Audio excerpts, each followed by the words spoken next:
امام حضرت علی مرتضی علیه السلام امسال وابسنا حضرت ابو طالب علیه السلام ماجسنا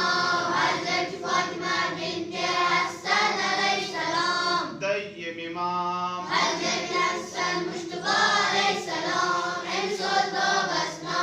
حضرت علی مرتضی علیه السلام ماجسنا حضرت فاطمه زهرا علیه السلام دریم امام حضرت حسین سید الشهداء علیه السلام امسال وابسنا حضرت علی مرتضی علیه السلام ماجسنا حضرت فاطمه زهرا علیه السلام چهارم امام حضرت علی زین العابدین علیه السلام امسال وابسنا حضرت حسین سید الشهداء علیه السلام ماجسنا حضرت شهربانو علیه السلام پنجم امام حضرت محمد باقر علیه السلام امسال وابسنا حضرت علی زین العابدین علیه السلام ماجسنا حضرت فاطمه بنت حسن علیه السلام ششم امام حضرت جعفر صادق علیه السلام امسال وابسنا حضرت محمد باقر علیه السلام ماجسنا حضرت عمر فروا علیه السلام ستم امام حضرت موسی کاظم علیه السلام امسال وابسنا حضرت جعفر صادق علیه السلام ماجسنا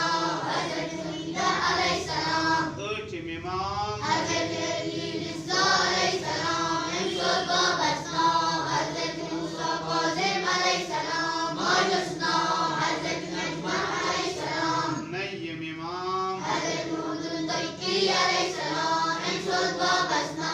حضرت علی رضا علیه السلام ماجسنا حضرت صدیقه علیه السلام دهم امام حضرت علی نقی علیه السلام امسال وابسنا حضرت محمد الطیقی علیه السلام ماجسنا حضرت سمانه علیه السلام بهم امام حضرت حسن عسکری علیه السلام امسال وابسنا حضرت علی نقی علیه السلام ماجسنا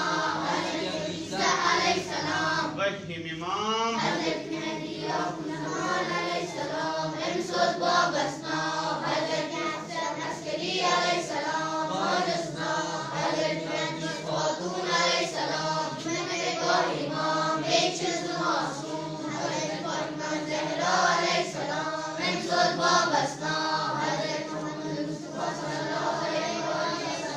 ماجسنا حضرت خدیجه علیه السلام بیرون سردار حضرت محمد مصطفی صلی الله علیه و آله امسال وابسنا حضرت عبدالله علیه السلام ماجسنا حضرت بیبی